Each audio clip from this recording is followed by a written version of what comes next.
औरत का फैसला। नैतिक मूल्यों से ये कहानी भले ही आपको इंसाफ करती ना दिखे, लेकिन जिम्मेदारियों की नजर से देखेंगे तो शायद कुछ समझ में आए।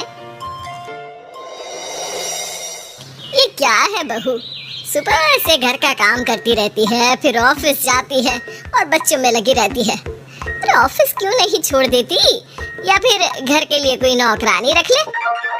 कैसी बात कर रही है माँ, जानती तो है ना अभी इनके ऊपर कितना लोन है।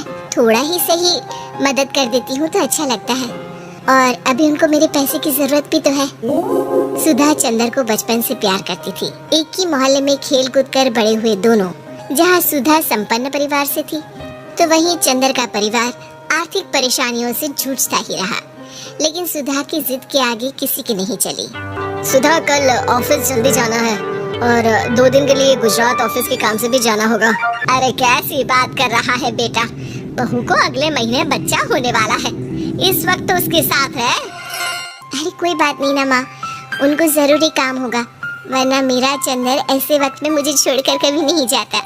चंदर सुबह घर से निकलता तो आधी रात को घर में घुसता, वो भी शराब के नशे में। चंदर की माँ उसे खूब समझाती। अरे माँ देख रही हो ना कितना कर्जा है सर पर, काम करना पड़ता है, दिन रात काम नहीं करूँगा तो घर कैसे चलेगा। अरे लेकिन बहू को भी तो देख लिया कर, इस हालत में भी घर का बाहर का सारा काम करती है। चंदर तो जैसे माँ की बात सुनकर भी अनसुना कर देता है। ऑफिस के बाद चंदर का फोन माँ के पास आता है। माँ वो ऑफिस के काम से आज रात के लिए पास के शहर के ऑफिस जाना पड़ रहा है, कल सुबह आ जाऊंगा। सुधा रात को कमरे में सो रही होती है कि उसके पेट में दर्द होता है। सुधा चंदर को वीडियो कॉल करती है।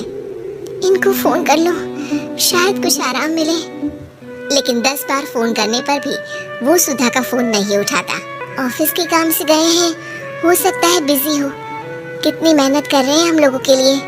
सुधा सो तो जाती है, लेकिन अकेले उसे कमरे में डर लगता है।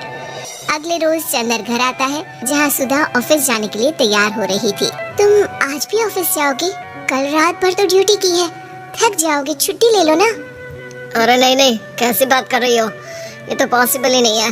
अच्छा रुको, मैं जल्दी से तुम्हारा खाना और नाश्ता बना देती हूँ। बेचारी सुधा ऑफिस जाना छोड़कर लग जाती है पति के लिए खाना बनाने, उसके कपड़े प्रेस करने और जरूरत का सामान मुहैया कराने के लिए। हो सके तो रात की ड्यूटी मत लिया करो ना, मुझे बहुत डर लगता है। अरे यार क्या है, तुम तो ऐसे बिहेव कर रही हो कि तुम ही अकेली हो जिसे बच्चा होने वाला है। इतने लोगों के पति जो काम के सिलसिले में बाहर होते हैं, उनका क्या? सुधा को चंदर के मुंह से ये बातें अजीब लगती है। अरे हुआ क्या है तुमको? पहले तो तुम मेरा कितना ख्याल रखते थे, मेरे पास रहते थे, मेरी दवा से लेकर खाने पीने तक का सारा ख्याल, और अब इस बार तो तुम एक दफा भी मेरे साथ डॉक्टर के पास नहीं आए, क्यों? अरे पागल हो गई हो क्या? पागल वाली बात कर रही हो? काम धंधा देखो या फिर तुम्हें लेकर टहलता फिरो। और मुझे शुक्रवार की रात को काम से निकलना है, सोमवार आऊंगा।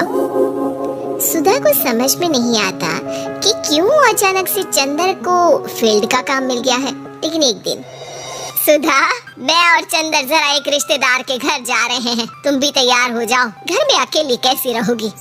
अरे नहीं, इस हालत में इसे लेकर जाना ठीक नहीं है। अरे लेकिन मैं ऑफिस भी तो जाती हूँ, फिर घर में अकेले। चंदर उसकी कोई बात नहीं सुनता, वो सीधा कार निकाल कर माँ को लेकर चला जाता है। सुधा घर के काम में लग जाती है कि अचानक उसकी नजर चंदर के बैग पर पड़ती है, जिसमें एक कागज दिखाई देता है। इनके कागज भी ना इधर उधर फैले होते हैं, एक भी खो जाएगा तो बवाल करेंगे।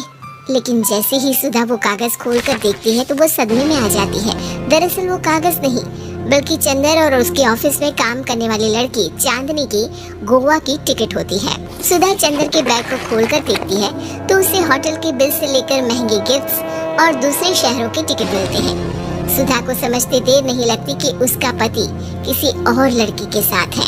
चंदर के आने पर सुधा उससे बात करती है। अरे नहीं, ऐसा कुछ नहीं है, तुमको गलतफहमी हो गई है।